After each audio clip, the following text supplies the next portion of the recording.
Hello guys, welcome back to my channel. कैसे हैं आप सब लोग? आई होप आप सब ठीक होंगे। आज हम बात करेंगे सेक्शन 40 एंड 41 की। प्रीवियस लेक्चर में हमने 39 तक देख लिया था। 40 में बताया है हु मस्ट बी परफॉर्म, किसे करना होगा परफॉर्म प्रॉमिस को। तो सेक्शन 40 क्या करता है? Person by whom promise is to be perform. मतलब जैसे if it appears from the nature of the case, nature of the case पर डिपेंड होगा।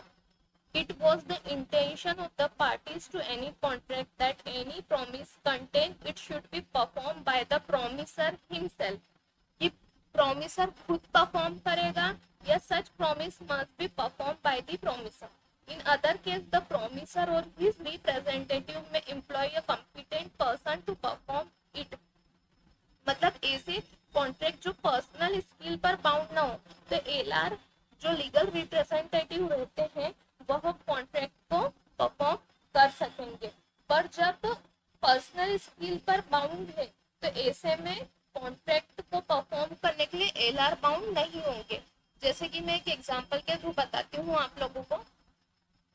ए ने बी से गुड्स खरीदा और उसके बदले कुछ पैसे देने को कहा। मैंने बी से कुछ गुड्स खरीदा और कहा कि इसके बदले मैं तुमको 1,000 रुपए दूंगा। वो 1,000 रुपए देने के पहले गुड्स खरीद लिया उन्होंने और 1,000 रुपए जब देने का टाइम आया उसके पहले ए मर गया। तो यहाँ पर क्या हो जाएंगे? लीगल रिप्रेजेंटेटिव, उसके जो उत्तराधिकारी लीगल रिप्रेजेंटेटिव है वो बाउंड हो जाएंगे। और एक और केस लॉ के थ्रू समझते हैं कि जब एलआर बाउंड कब नहीं होंगे, जब पर्सनल स्किल, मतलब जैसे कि ए ने बी से प्रॉमिस करा कि मैं तुम्हारे शो में पियानो प्ले करूंगा। ये एक प्रॉमिस करा कि मैं तुम्हारे शो में पियानो प्ले करूंगा। तो यहाँ पर परफॉर्म करने वाले दिन एक की डेथ हो गई, तो यहाँ पर उसके एलआर बाउंड नहीं होंगे क्योंकि तो उसकी पर्सनल स्किल पर डिपेंडेंट है ना वो कॉन्ट्रैक्ट। कॉन्ट्रैक्ट किस बेस पर हुआ कि वो पर्सनल स्किल, उसकी पियानो प्ले करने की उसकी स्किल उसकी है। उसके लीगल रिप्रेजेंटेटिव को आता होगा या नहीं, ये हम नहीं कह सकते। आता भी होगा तो वो उस टाइप का बजाते होंगे कि नहीं, वो कितने फेमस होंगे कि नहीं, शो तो उसके लिए रखा गया था ना जो था। तो जो पर्सन मर गया तो इसमें आप एलआर को बाउंड नहीं कर सकते जब डिपेंड हो जाए वो उसकी पर्सनल स्किल पर। तो यहाँ पर आप उसके एलआर को नहीं कह सकते कि नहीं आपको तो परफॉर्म करना पड़ेगा। वो कैसे परफॉर्म करेगा? उसको वो चीज आती ही नहीं है तो वो परफॉर्म ही नहीं कर पाएगा। यहाँ पर आप एलआर को बाउंड किसी भी तरीके से नहीं कर सकते। पर जब कॉन्ट्रैक्ट पर्सनल स्किल से रिलेटेड नहीं हो तब उस कॉन्ट्रैक्ट को परफॉर्म करने के लिए लॉ कहता है कि आप उसके एलआर को बाउंड कर सकते हैं। जैसे यहाँ पर हमने पहले वाले एग्जांपल में देखा था, जो 1,000 रुपीज लेने के लिए उसके एलआर को बाउंड कर सकता है कि तुमने गुड्स खरीद लिया था तुम्हारे इसने, तो अब तुमको मेरे को ये 1,000 रुपए देने होंगे, गुड्स के जो पैसे हैं वो अब तुम्हें मुझे देने होंगे। तो सेक्शन 40 क्या करता है? एलआर को बाउंड करता है। किस कंडीशन में? जब वह पर्सनल स्किल से रिलेटेड कॉन्ट्रैक्ट न हो। आगे बात समझ में? सेक्शन 40 क्या कहता है? ये हु मस्ट बी परफॉर्म वाले का पार्ट है।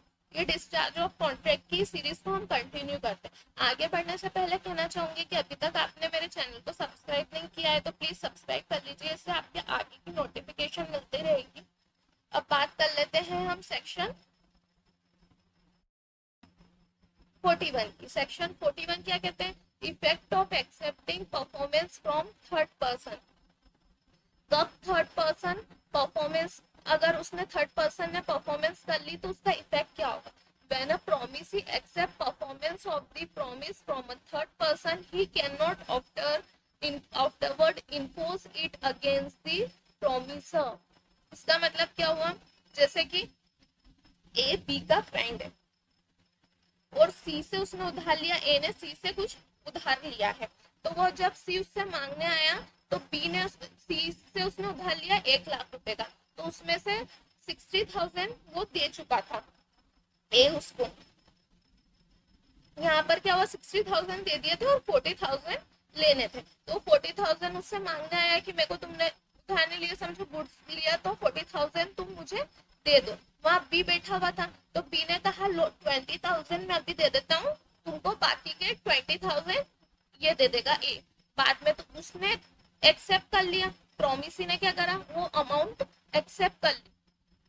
जब उसने एक्सेप्ट कर ली तब वो सिर्फ 20,000 के लिए ही प्रोमिसर से लेने के लिए लाइबल रहेगा, वो 40,000 नहीं रहेगा, क्योंकि उसने थर्ड पर्सन से 20,000 वाली अमाउंट एक्सेप्ट कर ली। अगर वो एक्सेप्ट नहीं करता तो 40,000 के लिए वो केस कर सकता था, पर अब वो किसके लिए केस करेगा, ओनली 20,000 के लिए। वो ये नहीं कहेगा कि नहीं इनने तो मेरे को 40,000 नहीं दिया, तो उसने उसके बिहाफ पर दे दिए, थर्ड पर्सन ने उसको उसके बिहाफ पर एज अ फ्रेंड था तो उन्होंने कहा तुम ले लो, और उसने प्रोमिसी ने वो चीज एक्सेप्ट कर ली, और जब एक्सेप्ट कर ली है थर्ड पर्सन से उसने ये चीज, तो वह उसके अगेंस्ट, प्रोमिसर के अगेंस्ट ये नहीं इम्पोज कर सकता कि मेरे को 40,000 चाहिए। आ गई बात समझ में। सेक्शन 41 इफेक्ट बताता है कि आपने थर्ड पर्सन से प्रॉमिस परफॉर्म करने एक्सेप्ट कर लिया है तो उसका क्या रिजल्ट होगा।